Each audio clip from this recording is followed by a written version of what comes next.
Lung abscess का treatment कैसे होता है? लंग एब्सेस लंग के अंदर एक पस का कलेक्शन है। तो इनिशियली तो इसका मेडिकल मैनेजमेंट किया जाता है, यानी पेशेंट को एंटीबायोटिक्स दी जाती हैं, जिसके लिए अगर संभव हो और पस का कल्चर किया जा सके और कल्चर के बेसिस पे अप्रोप्रिएट एंटीबायोटिक दें तो वो बेस्ट तरीका होता है। लेकिन अगर नहीं है तो एक broad spectrum combination of antibiotics दिया जाता है। साथ में खांसी के लिए दवाएं दी जाती हैं। अगर ब्रोंकोस्पैज्म है तो उसके लिए ब्रोंकोडायलेटर दिए जाते हैं। अगर फीवर है तो उसकी दवाएं दी जाती हैं, और कोई और साथ में तकलीफ है तो उसकी दवा दी जाती है। कभी कभी हमें ये एंटीबायोटिक्स इंट्रावीनस भी देनी पड़ती हैं और कभी कभी उसको ओरल भी दिया जाता है। इन सब से उसको कंट्रोल किया जाता है। लेकिन मैं बता दूं कि अगर लंग का हिस्सा खराब हो गया है और उसके अंदर पस बन गया है, अब ये लंग एब्सेस कैसा दिखता है, मैं आपको अभी इसका एक छोटा सा एक स्पेसिमेन एक पेशेंट का मैं आपको दिखाऊंगा, जिससे आपको आइडिया लग जाएगा कि लंग एब्सेस के अंदर एक्चुअली क्या होता है।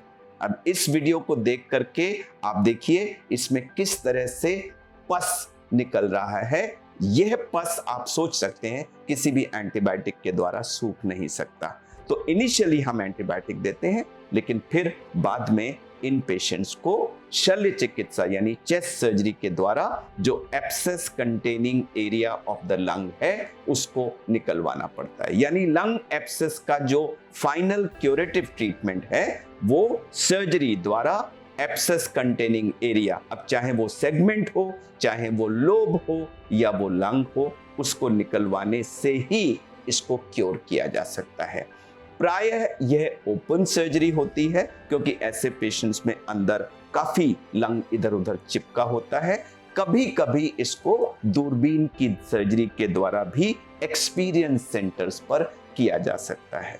तो फाइनल मैसेज, लंग एब्सेस का शुरू में कंजर्वेटिव यानी एंटीबायोटिक्स के द्वारा ट्रीटमेंट होता है, लेकिन उसका फाइनल क्योर शल्य चिकित्सा यानी सर्जरी के द्वारा वो एब्सेस कंटेनिंग एरिया को निकाल करके ही किया जा सकता है।